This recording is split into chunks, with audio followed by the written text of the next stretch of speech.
अस्सलाम वालेकुम, मैं हूं सबा भट्टी और आप देख रहे हैं MAT20 न्यूज HD। आइए नजर डालते हैं आज की अहम खबर पर। खबर शामिल करते हैं हाफिजाबाद से नुमाइंदा मोहम्मद यासीन की रिपोर्ट। हाफिजाबाद ट्रैफिक पुलिस दफ्तर आवारा कुत्तों के रहमो करम पे शहरी अदम तहफ़्फ़ुज़ का शिकार फौरी एक्शन का मुतालबा। ट्रैफिक पुलिस ऑफिस हाफिजाबाद में आवारा और खूंखार कुत्तों की आज़ादाना नकलो हरकत ने अवाम के दफ्तर के उमूर निपटाना मुहाल बना दिया है।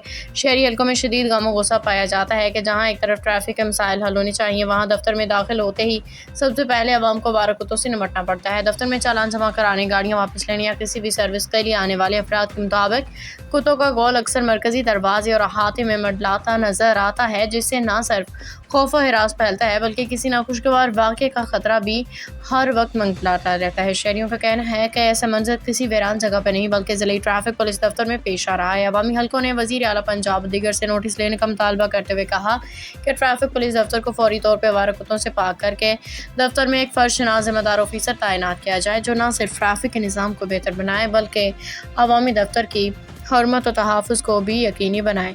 शहरियों ने खबरदार किया कि अगर जल्द अज जल्द मौसर इक़दाम ना किए गए तो किसी जानी नुकसान की सूरत में तमाम तर ज़िम्मेदारी मुतल्लिका हुकाम पे आयद होगी। याद रहे कि यह मसला महज बद इंतज़ामी नहीं बल्कि एक अवामी सलामती का मामला है, जिस पर फौरी अमली एक्शन नागुज़ीर है।